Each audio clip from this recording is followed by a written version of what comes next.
Good morning সবাইকে। আজকের date জুলাইয়ের 5 তারিখ। তো আমরা আজ সকাল সকাল ঘুম থেকে উঠে পড়েছি।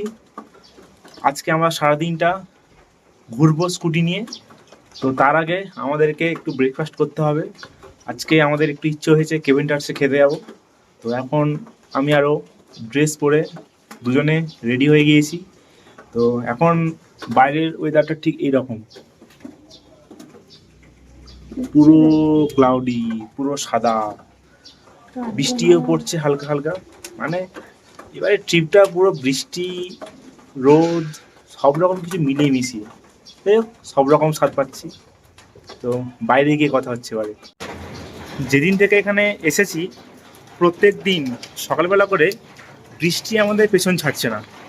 প্রত্যেকটা দিন সকালবেলা বৃষ্টি হচ্ছে। আবার কি দুপুরের দিকে আবার কিন্তু ওয়েদার ঠিক হয়ে যাচ্ছে, আবার বিকেলের দিকে হালকা বৃষ্টি হচ্ছে, আবার সন্ধ্যের পরে আবার ওয়েদারটা ঠিক হয়ে যাচ্ছে। এরকমই চলছে। যে বৃষ্টিটা হচ্ছে একদম হালকা হালকা ঝিরঝির করে, আর একদম চারিদিকটা মেঘে পুরো সাদা হয়ে আছে। তো বৃষ্টি নয়, এ তো পুরো ধোঁয়া, ধোঁয়া স্প্রে।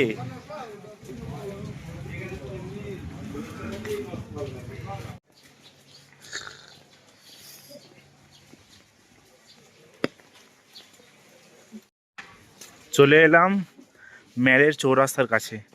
ম্যালের চৌরাস্তার কাছে যেন সারাক্ষণ সাদা হয়ে থাকে, সারাক্ষণ সাদা। আর এই জায়গাটায় যেন অন্যান্য জায়গার চেয়ে আরও বেশি ঠান্ডা, সাদা হয়ে আছে একদম চারিদিকটা। সকালবেলা এই এই জায়গাটা ঠিক যতটাই শান্ত আর ফাঁকা, সন্ধেবেলার এর ঠিক উল্টোটা, নাচ গান, লোকজন ভর্তি, চারিদিকটা পুরো একদম ভর্তি হয়ে থাকে।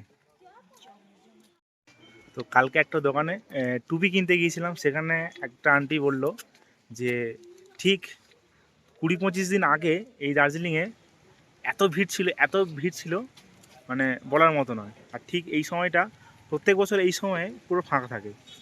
শুনেছি কেভিন টার্সে নাকি লাইন পড়ে যায় 8টা থেকে, আর 9টার সময় ওপেন হয়। তো এইরকম ওয়েদারে ওই কাঞ্চনজঙ্ঘা ভিউ দেখতে দেখতে খাওয়ার জন্য লাইন পড়বে বলে আমার মনে হয় না, আর এরকম সেরকম ভিড়ও একটা হবে না। তাই আমরা আস্তে আস্তে করে যাচ্ছি, লাইন হবে। আর যে কাঞ্চনজঙ্ঘা ভিউ জায়গাতেই যে বসতে হবে তেমনটা কোনো কথা নেই, কারণ বাইরে বৃষ্টি পড়ছে। খোলা ছাদের ওপরে কে বসবে বৃষ্টিতে? যেখানে পারবো সেখানেই বসে যাব। দিন হোক বা রাত, এই হোপের সামনে ফটো তোলা মাস্ট, তুলতেই হবে। আর দার্জিলিংয়ে আসা মানেই এখানে ফটোটা তুলতেই হবে, নাহলে দার্জিলিং ঘোরা অসম্পূর্ণ থেকে যায়। চলে এলাম কেভিন টার্সে, খুলেই দিয়েছে অনেক আগেই। চলো যাওয়া যাক ভেতরে।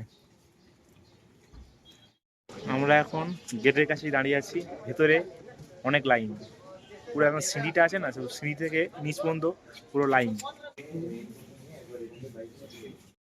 তো অনেক লম্বা লাইন দেওয়ার পরে অবশেষে জায়গা পেলাম। প্রায় আধ ঘন্টা মতো লাইনে দাঁড়িয়েছিলাম। তো বসা মাত্রই খাবার অর্ডার করে দিলাম। তো দেখি কতক্ষণে এবার খাবারটা আসে। তো চারদিকটা কি দেখাবো, পুরোটাই একদম সাদা সাদা। ঠিক আছে, খেয়ে নিয়ে বাইরে রাখা হচ্ছে। চলে এসেছে আমাদের ব্রেকফাস্ট। এটা হচ্ছে হট প্ল্যাটার, চিকেনের হট প্ল্যাটার। চলে এসেছে আরও দুটি খাবার, একটা হচ্ছে চিকেন বার্গার, একটা হচ্ছে পর্ক বার্গার। এই দুটো খাবার আমরা এবারে রাক্ষসের মতো খাবো। দুজন প্রায় কুমিরের মতো খেয়ে নিলাম এতগুলো খাবার। ওই খাবারটা 4 জনের ছিল, কিছুটা খাবার খেতে পারিনি, ফেলে রেখেই চলে এসেছি। যাই হোক, খাবার নষ্ট করা ঠিক নয়, তাও কি করে খেতে না পারলে। ওটা 4 জনের খাবার ছিল।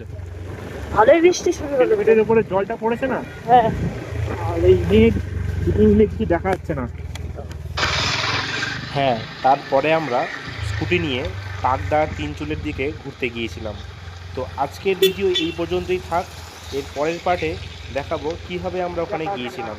তো এখন এই ভিডিওটিকে লাইক, কমেন্ট, শেয়ার, সাবস্ক্রাইব অবশ্যই করবেন। তো এখনকার মতো বিদায়, দেখা হচ্ছে নেক্সট পার্টে।